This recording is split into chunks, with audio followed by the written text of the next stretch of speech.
Good morning everyone.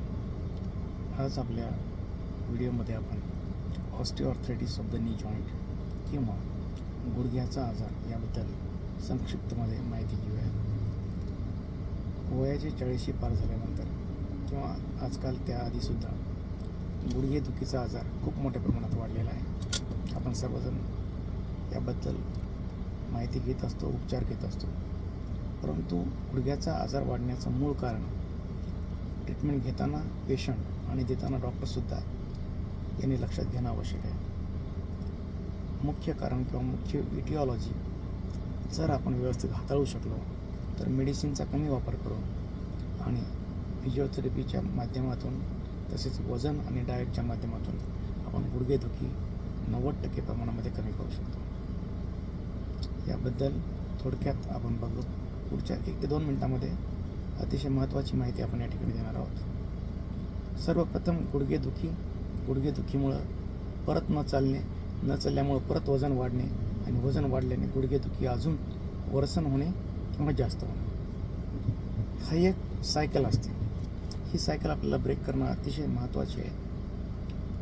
ही cycle break करण्याकरता सुरुवातीला मेडिसिनचा वापर करणे, त्यानंतर लगेच डाएटच्या माध्यमातून पहिल्या महिन्यामध्ये 2 ते 3 किलो वजन सहजपणे कमी करणे आणि त्यानंतर पेन कमी झालं, वजन कमी झालं की हळूहळू गुडघ्याचे व्यायाम सुरू करणे. गुडघ्याचे व्यायाम सुरू केल्यानंतर 50% त्रास जेव्हा गुडघ्याचा कमी होईल त्यावेळेस मॉर्निंग वॉक, इव्हिनिंग वॉक, गुडघ्याचे स्नायू बळकटीकरण करणे यासारखे व्यायाम आपण करू शकतो.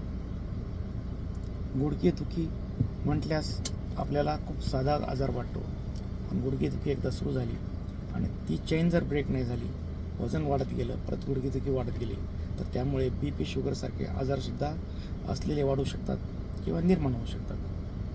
त्यामुळं गुडघेदुखी ही दुर्लक्षित करण्यासारखी गोष्ट नाही. डाएटमध्ये तेल आणि साखरेचं प्रमाण किती असावं याबद्दल कुठलंच माहिती कोणाला नाही, कोणी देत नाही. पण आपण याच्यानंतरच्या पुढच्या व्हिडिओमध्ये एका फॅमिलीला, एका व्यक्तीला पर डे किती तेल घ्यायला पाहिजे, किती साखर घ्यायला पाहिजे हे आपण निश्चित करू. फक्त तेल आणि साखरेचं जर नियंत्रण केलं तर एका फॅमिलीचं वजन 10 किलोने एका महिन्यात कमी होईल. मी आपल्या सर्वांना विनंती करतो की ज्यांना काही गुडघेदुखीचा आजार असेल त्यांनी माझ्याशी व्हॉट्सअपच्या माध्यमातून संपर्क साधावा. माझा मोबाईल नंबर आहे 9822 मी डॉक्टर मंगेश टेहरे, अस्थिरोगतज्ञ, हिंगोली. आपण माझा व्हिडिओ बघितला त्याबद्दल मी आपले आभार व्यक्त करतो आणि आपल्या सर्वांना सुखकर आणि हेल्दी जीवनाच्या शुभेच्छा देतो. धन्यवाद.